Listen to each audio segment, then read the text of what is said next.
Hello friends, this is Kanchan Singh. Welcome back to my channel maths with KS PRT series में जो last topic बचा है वो discuss करेंगे, जो आपके सिलेबस में मेंशन कर रखा है मनी के नाम से। तो उसमें सबसे पहले हम परसेंटेज देख लेते हैं, फिर हम प्रॉफिट एंड लॉस करेंगे। तो चलिए स्टार्ट करते हैं क्लास। देखिए, परसेंटेज में ये वैल्यूज़ आपको याद होनी चाहिए।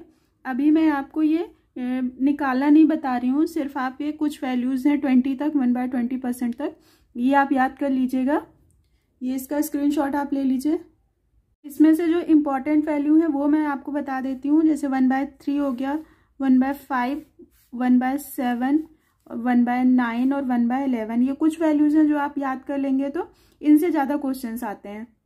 देखिए, परसेंटेज का एकदम बेसिक क्वेश्चन, इससे आपका थोड़ा सा कॉन्सेप्ट क्लियर हो जाएगा कि कैसे चेंज करना है fraction to percentage, percentage to fraction. इसलिए वाला करके देख रहे हैं, फिर हम प्रॉफिट लॉस का करते हैं क्वेश्चन आगे। देखिए, इसमें क्वेश्चन में क्या दिया है, यदि ए बी से 20% कम है तो बी ए से कितना परसेंट है। तो 20% की वैल्यू कितनी होती है, 20% इज इक्वल टू होता है 1/5। अब ये जो यहाँ नीचे दिया रहता है, मैंने लास्ट वीडियो में भी आपको एक बताया था कि जिससे कंपैरिजन करना होता है ये उसकी वैल्यू होती है, ठीक है। तो यहाँ पे किससे करना है, क्या पूछा, बी ए से कितना कम है।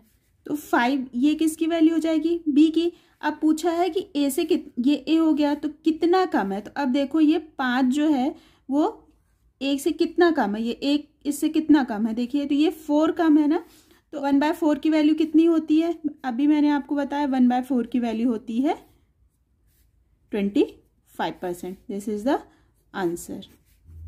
अगर आप चाहो तो इसको बेसिक से भी कर सकते हो। वहां पे आपको x मानना पड़ेगा कि यदि a b से 20% कम है तो b a से कितना। इसको बेसिक से बहुत लेंदी हो जाता है। आप इसीलिए ये वैल्यूज जो मैंने आपको बताई हैं कन्वर्जन की, फ्रैक्शन टू परसेंटेज कन्वर्जन, वो वैल्यू अगर आप याद रखोगे तो बहुत ही जल्दी क्वेश्चन सॉल्व हो जाएगा।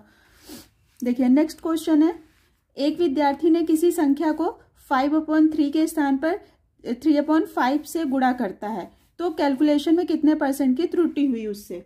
यहाँ पे देखिए, इनिशियल वैल्यू क्या होगी और फाइनल वैल्यू क्या होगी। इनिशियल वैल्यू क्या दी है 5/3 और फाइनल वैल्यू क्या दी है 3/5। तो इसको सॉल्व कर लेंगे तो ये 5 से कितना हो गया 25 और ये कितना आ गया 3 9। अब ये देखिए कितना यहाँ पे त्रुटि हुई, कितने की मिस्टेक हुई। तो ये यहाँ पे कितना माइनस करोगे तो कितना आएगा 16। बस इसकी वैल्यू निकाल लीजिए, 16 बाय कितना आ जाएगा ये 25।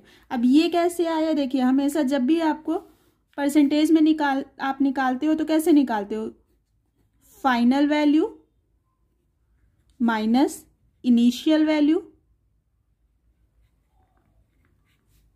अपॉन में हमेशा इनिशियल वैल्यू लेते हैं। इसलिए मैंने यहाँ पे क्या लिया, इनिशियल वैल्यू, ठीक है, मल्टीप्लाइड बाय 100। यहाँ पे मल्टीप्लाइड बाय 100, 25 से कैंसिल कर देंगे तो ये कितना आ जाएगा 16 4 जा 64%। This is the answer. तो ये दोनों कॉन्सेप्ट आपको अच्छे से समझ में आ गए तो आपको प्रॉफिट लॉस में कोई दिक्कत नहीं है। ये बेसिक, बहुत ही बेसिक क्वेश्चन है परसेंटेज के, ये आप अच्छे से कर लेना। देखिए, प्रॉफिट एंड लॉस स्टार्ट करने से पहले उसका बेसिक समझ लेते हैं कि क्रय मूल, विक्रय मूल यानी सीपी, एसपी, प्रॉफिट लॉस, ये सब होता क्या है। देखिए, पी जो है आपका यानी क्रय मूल जो है वो आपका अगर एसपी से कम हो तो आपको क्या होता है प्रॉफिट, ठीक है। मतलब सीपी आपका 10 रुपए की वो आपने खरीदा और उसको 20 रुपए में बेच दिया तो आपको क्या हुआ, वहां पे प्रॉफिट हुआ। तो यहाँ पे प्रॉफिट का फॉर्मूला क्या हो जाएगा, प्रॉफिट इज इक्वल टू हो जाएगा आपका एसपी माइनस सीपी। मतलब हमेशा, क्योंकि सेलिंग प्राइस ज्यादा है ना, तो उससे जब माइनस करोगे तो क्या आएगा प्रॉफिट। अब इसी में प्रॉफिट परसेंट क्या होता है, प्रॉफिट परसेंट होता है आपका, ये जो है ये एज इट इज रहेगा। जब इसको किससे आप डिवाइड करते हो, सीपी से, मल्टीप्लाइड बाय 100, ठीक है। इसी को आप एक और फॉर्म में लिख सकते हो, जैसा आपको याद हो जाए आप वैसा लिख लेना, -1 मल्टीप्लाइड बाय 100, ठीक है। ये प्रॉफिट परसेंट हो गया। अब इसी में दूसरी कंडीशन क्या है, आपको लॉस कब होगा। मान लीजिए आपने कोई 20 रुपीज में कुछ सामान खरीदा और उसको आपने 15 में बेच दिया तो आपको 5 रुपए का लॉस हो गया। मतलब कि जब सीपी ग्रेटर देन होता है किससे, एसपी से, तो वहां पे क्या होता है, हमेशा लॉस होता है। तो इसीलिए loss is equal to, formula क्या होता है लॉस का, CP माइनस SP, ठीक है। और लॉस परसेंट का क्या फॉर्मूला होगा, CP माइनस SP अपॉन में किससे डिवाइड करोगे, CP से मल्टीप्लाइड बाय 100। इसी को एक और फॉर्म में लिख सकते हो, तो 1 minus SP upon CP multiplied by 100, ठीक है। देखिए फर्स्ट क्वेश्चन है, यदि एक वस्तु का CP का 8/5 है तो प्रॉफिट परसेंट क्या होगा। हमें वैल्यू क्या दी है, 8/5। तो 5 क्या हुआ, ये क्या हुआ CP और 8 क्या हुआ SP। तो यहाँ पे देखिए कितने रुपए का यहाँ पे प्रॉफिट है, यहाँ पे 5 रुपए का जो सामान था उसको 8 रुपए में उसने क्या कर दिया, सेल कर दिया। तो यहाँ पे कितना है, +3 का। तो 3 की वैल्यू किस पे निकालेंगे, 5 पे। तो 3/5 मल्टीप्लाइड बाय 100, तो ये कितना आ गया यहाँ से 20 टाइम 20 मल्टीप्लाइड बाय 3 कितना आ जाएगा, 60%। तो उसको कितने का प्रॉफिट हुआ, 60% का प्रॉफिट हुआ। This is the answer. अब नेक्स्ट देखिए क्या दिया है, एक वस्तु का क्रय मूल्य ज्ञात कीजिए जिसे 12 से 1/2% लाभ से 810 रुपए में बेचा जाता है।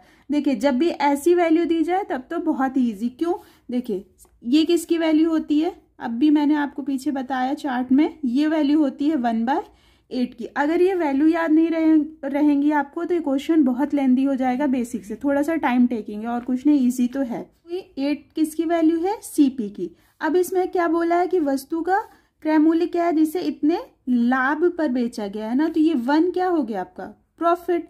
तो अगर कोई चीज 8 रुपए की थी और उसको 1 रुपए के प्रॉफिट पे बेच दिया, मतलब आपके पास सेलिंग प्राइस कितना हुआ, 9 हुआ ना, क्योंकि 1 रुपए आपके पास प्रॉफिट आया। तो इसका सेलिंग प्राइस, यहाँ पे सेलिंग प्राइस की वैल्यू क्या हो जाएगी, 9। और 9 किसके इक्वल दिया, कितने रुपए में बेचा है उसने, 810, यानी 810 रुपए में बेचा है। तो इसको कैंसिल करेंगे तो कितना आ जाएगा, यहाँ से SP कितना आ जाएगा, यहाँ से आ जाएगा 90। अब 1 की वैल्यू कितनी आ गई, 90। तो 8 की वैल्यू कितनी आ जाएगी, यानी 720 रुपए। ये किसकी वैल्यू आ गई आपकी, CP की। यही आपका आंसर था। ये समझ में आया आपको, चलिए एक बार मैं रिपीट कर देती हूँ। देखिए आपको दिया था 12.5% लाभ से 810 रुपए में बेचा जाता है कोई सामान, ठीक है। तो 12.5% की वैल्यू कितनी होती है, 1/8।